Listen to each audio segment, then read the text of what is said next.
প্রিয় ছাত্রছাত্রীরা,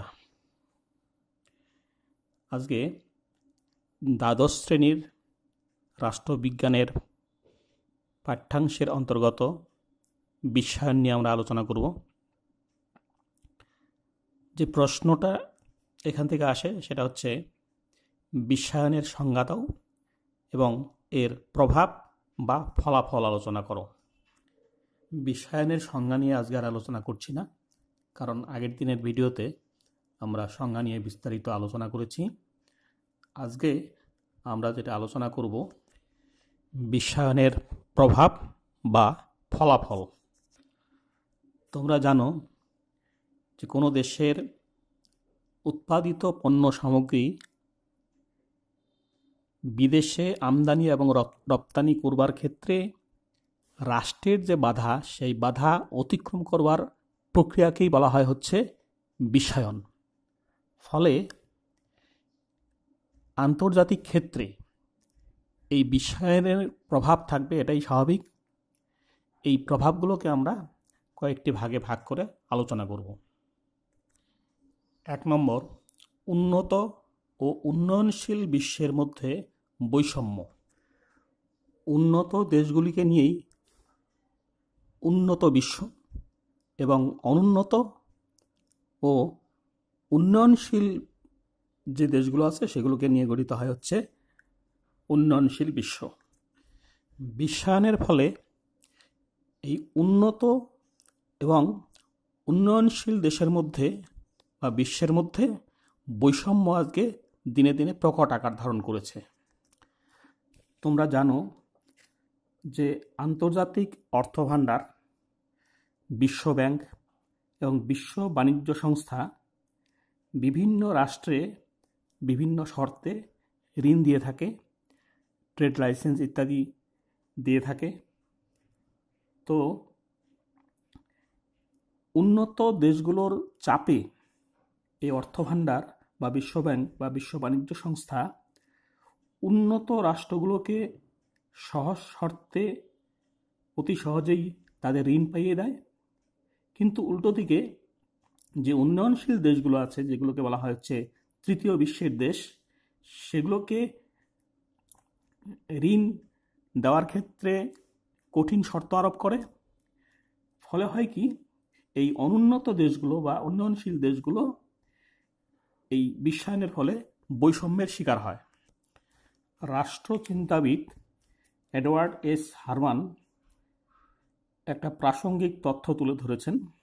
সেটা হচ্ছে বিশ্বে সবচেয়ে ধনী ও দরিদ্র দেশে বসবাসকারী পৃথিবীর 20% জনগণের আয়ের ফারাক 1960 খ্রিস্টাব্দে 30:1 থেকে 1995 খ্রিস্টাব্দে 82:1 বেড়ে দাঁড়িয়েছে।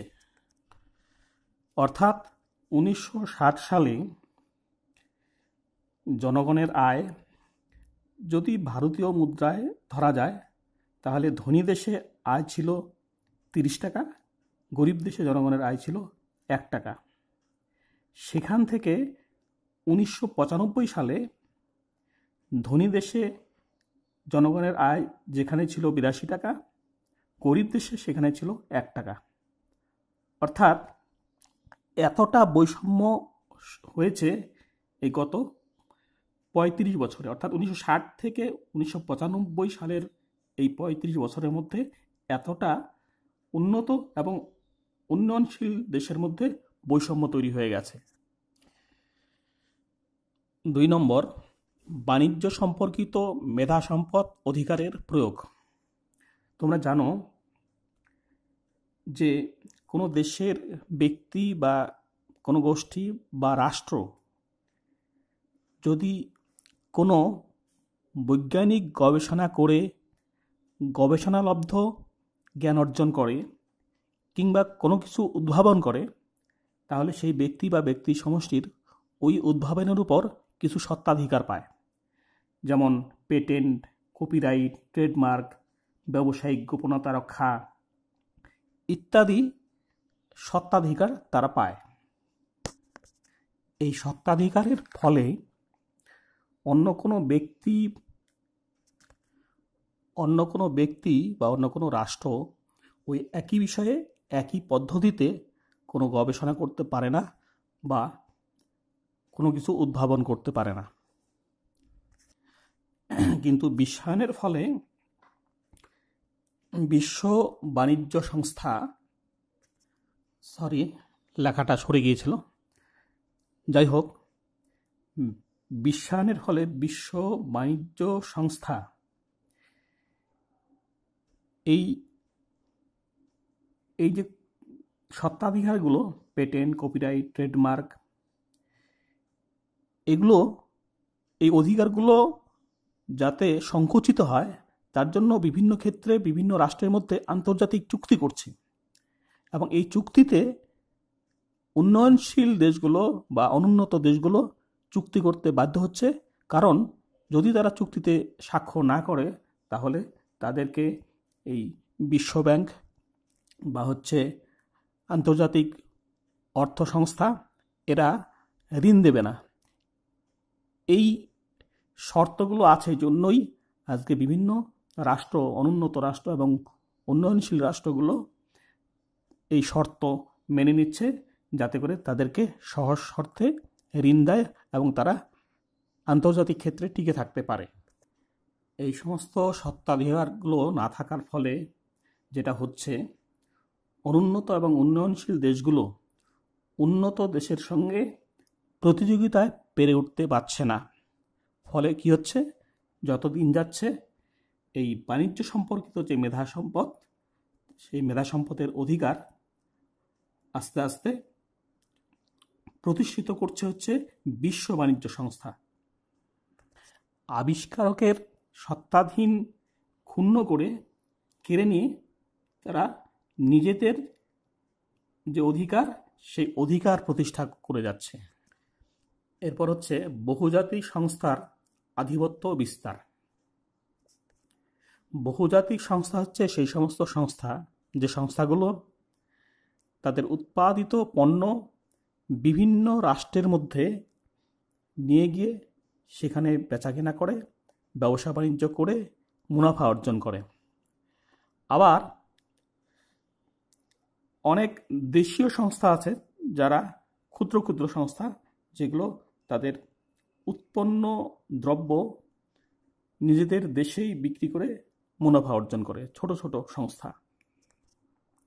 বিশ্বায়নের ফলে কি হচ্ছে, এই বহুজাতিক সংস্থাগুলো তাদের উৎপাদিত পণ্য সামগ্রী বিভিন্ন দেশের মধ্যে, বিভিন্ন দেশের বাজারে বিক্রি করার অধিকার পাচ্ছে। এর ফলে কি হচ্ছে, এই বহুজাতিক সংস্থার যে উন্নত মানের দ্রব্য সামগ্রী, সেগুলো দেশে দেশে বিক্রি হচ্ছে, অনুন্নত উন্নয়নশীল দেশে বিক্রি হচ্ছে। কিন্তু সেই উন্নয়নশীল দেশে বা অনুন্নত দেশের যে ক্ষুদ্র ক্ষুদ্র দেশীয় সংস্থাগুলো আছে, তাদের উৎপন্ন দ্রব্য আর বিক্রি হচ্ছে না, কারণ তাদের গুণগত মান একটু কম। ফলে কি হচ্ছে, এই বহুজাতিক সংস্থাগুলি, বড় বড় সংস্থাগুলি রাষ্ট্রের যে দেশীয় সংস্থাগুলো আছে সেগুলোকে অধিগ্রহণ করে নিচ্ছে বা সংযুক্তির মাধ্যমে সেগুলোকে আসলে দখল করে নিচ্ছে। এইভাবে তারা আধিপত্য বিস্তার করছে সারা পৃথিবী জুড়ে। সামাজিক নিরাপত্তাহীনতা বৃদ্ধি।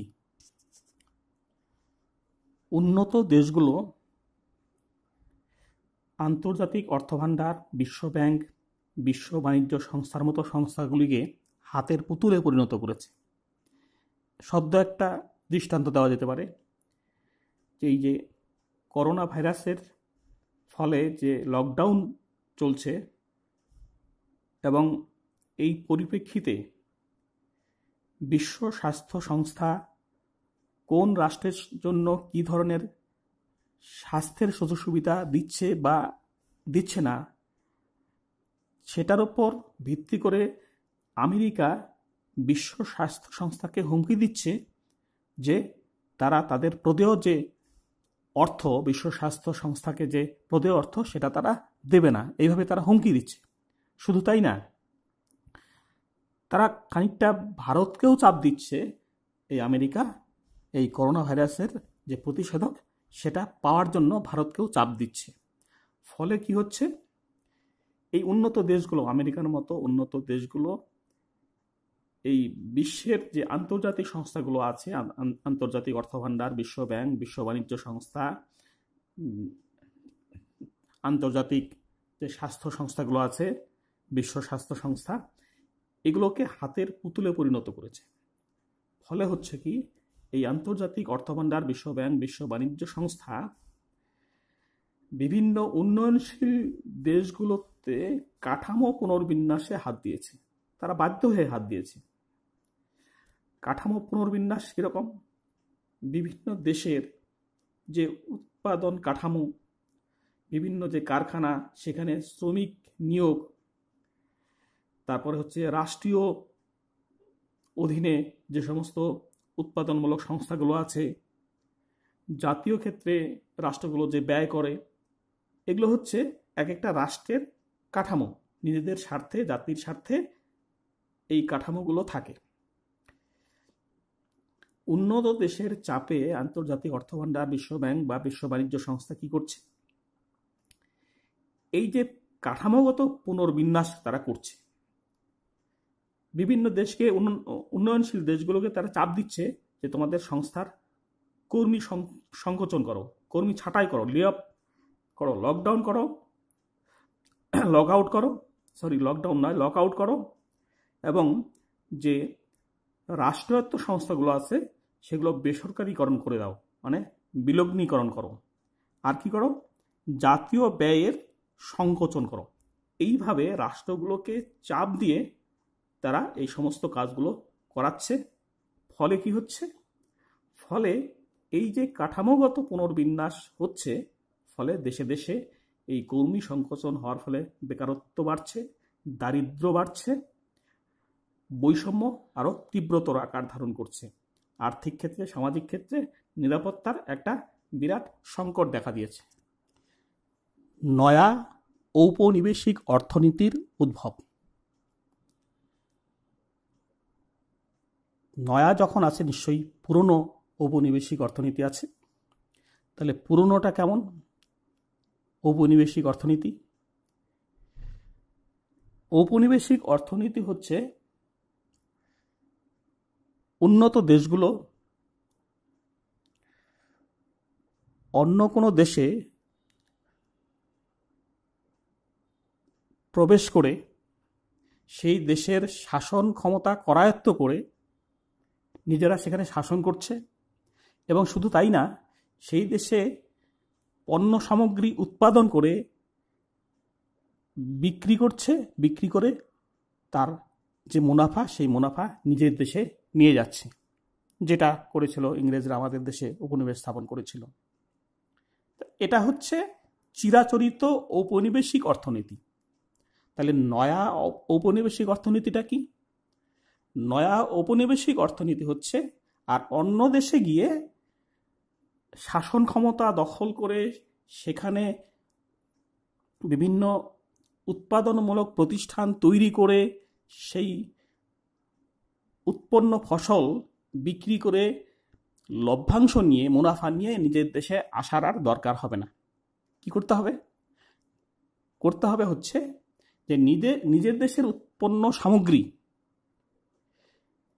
অন্য দেশে, রাষ্ট্রের যে বাধা, সেই বাধা তো অতিক্রম করে গেল বিশ্বায়নের ফলে, আর কোনো বাধা রইল না।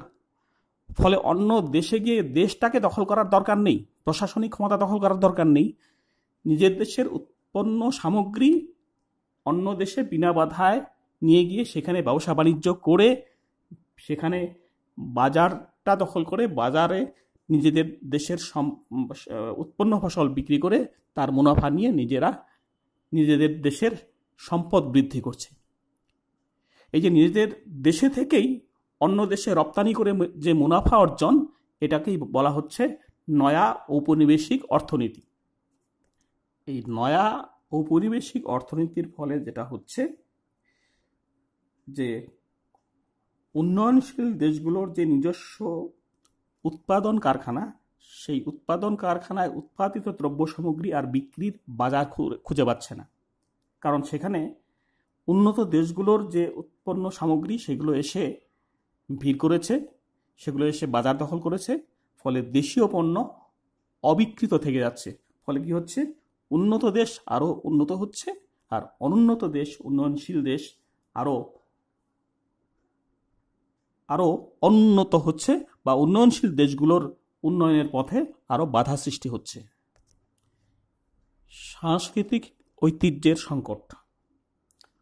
উন্নত দেশগুলো তাদের নিজেদের সংস্কৃতি ইন্টারনেট সহ অন্যান্য যে অত্যাধুনিক গণমাধ্যম আছে সেগুলোর সাহায্যে তাদের সংস্কৃতিগুলোকে গোটা বিশ্বব্যাপী প্রচার করার সুযোগ পাচ্ছে, এবং মানুষ ইচ্ছায় হোক অনিচ্ছায় হোক সেই যে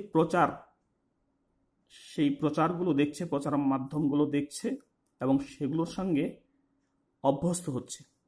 ফলে কি হচ্ছে, সেই দেশের, বিশেষ করে তৃতীয় বিশ্বের দেশগুলোর যে আঞ্চলিক স্তরের যে সংস্কৃতি এবং সেই দেশের যে জাতীয় স্তরের যে সংস্কৃতি, সেগুলো স্বাতন্ত্র্য ক্ষুণ্ণ হচ্ছে। সেগুলো স্বাতন্ত্র্য ক্ষুণ্ণ হয়ে উন্নত দেশগুলোর যে সংস্কৃতি, সেই সংস্কৃতির সঙ্গে পাল্লা দিয়ে উঠতে পারছে না। যার জন্যই তৃতীয় বিশ্বের যে বৈচিত্র্যপূর্ণ আঞ্চলিক সংস্কৃতিগুলো আছে, ঐতিহ্যগুলো আছে, সেগুলো আজকে সংকটের মুখোমুখি এসে দাঁড়িয়েছে। জাতিরাষ্ট্রের সার্বভৌমিকতার সংকট। রাষ্ট্রের সার্বভৌমিকতা বলতে আমরা যেটা জানি সেটা হচ্ছে যে রাষ্ট্র তার নির্দিষ্ট ভূখণ্ডের মধ্যে রাষ্ট্রীয় প্রতিষ্ঠানসমূহ ও নাগরিকবৃন্দের উপর রাষ্ট্রের সিদ্ধান্তটা চূড়ান্তভাবে প্রযোজ্য হবে। অর্থাৎ রাষ্ট্র শেষ কথা বলবে, শেষ ইচ্ছা প্রকাশ করবে রাষ্ট্রের ভিতরে সমস্ত নাগরিক এবং প্রতিষ্ঠানের উপর, যেটাকে বলা হয় হচ্ছে আভ্যন্তরীণ সার্বভৌমিকতা। আর রাষ্ট্রের বাইরে কোনো প্রতিষ্ঠান বা কোনো রাষ্ট্র সেই রাষ্ট্রের আভ্যন্তরীণ বিষয়ে নাক গলাবে না বা হস্তক্ষেপ করবে না, যেটাকে বলা হয় বাহ্যিক সার্বভৌমিকতা। এই আভ্যন্তরীণ এবং বাহ্যিক দুই ধরনের সার্বভৌমিকতাকে ক্ষুণ্ণ করে বিশ্বায়ন আজকে রাষ্ট্রগুলোকে বাজার কেন্দ্রিক একটা সংগঠনে পরিণত করেছে। অর্থাৎ গোটা বিশ্বই হচ্ছে একটা রাষ্ট্র, এবং রাষ্ট্রটা হচ্ছে সেই বিশ্ব রাষ্ট্রের একটা সংগঠন মাত্র। এই বিশ্বায়নের ফলেই বিদেশি সংস্থাগুলো আজকে কি হচ্ছে, তারা কোনো রাষ্ট্রের মধ্যে ঢুকে তারা সেই রাষ্ট্রকে বাজারে পরিণত করেছে। রাষ্ট্রের বাধা দেওয়ার যে ক্ষমতা, যেটাকে আমরা সার্বভৌমিকতা বলি, সেই সার্বভৌমিকতা বিনষ্ট করেছে। তাই আধুনিক লেখকরা বলে থাকেন যে বিশ্বায়ন ক্রমশ রাজনৈতিক, সামাজিক, জাতীয় এবং আঞ্চলিক কর্তৃত্বের যে কাঠামো, সেই কাঠামোকে ধ্বংস করে নিজেই অতি রাষ্ট্র হিসাবে নিজেকে প্রতিপন্ন করার চেষ্টা করছে। পরিবেশ দূষণ। বিশ্বায়নের ফলে এশিয়া, আফ্রিকা ও ল্যাতিন আমেরিকার মতো তৃতীয় বিশ্বের দেশগুলিতে পরিবেশের উপর বিরূপ প্রতিক্রিয়া সৃষ্টি হয়েছে। কারণ বহুজাতিক সংস্থাগুলো এই সমস্ত এলাকায় বিভিন্ন ধরনের শিল্প কারখানা গড়ে তুলছে, যেগুলো সেই এলাকার যে দূষণ, সেই দূষণকে আরও ত্বরান্বিত করছে। ফলে কি হচ্ছে,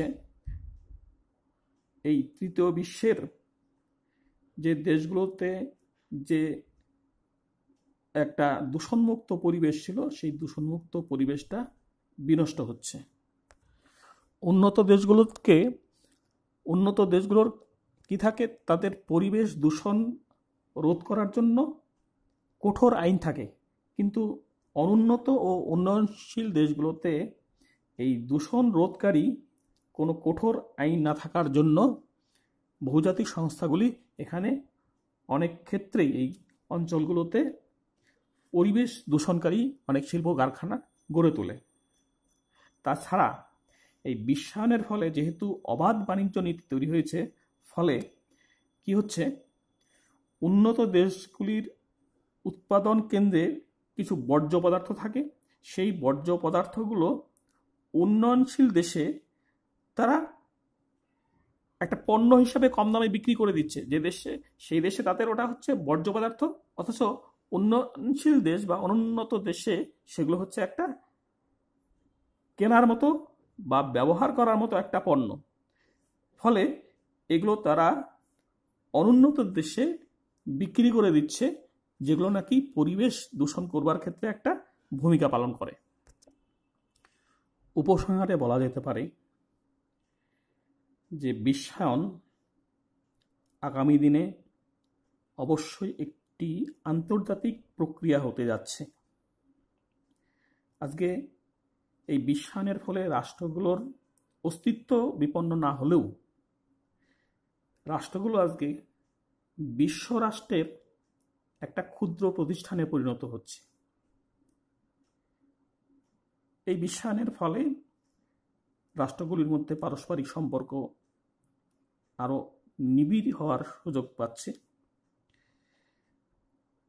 দেশে বিদেশে বাণিজ্য করবার ক্ষেত্রে যে রাষ্ট্রীয় বাধানিষেধ, সেই বাধানিষেধ উঠে যাওয়ার ফলে দেশ বিদেশের মধ্যে প্রযুক্তিগত আদান প্রদানের সুযোগ সুবিধা বৃদ্ধি পেয়েছে।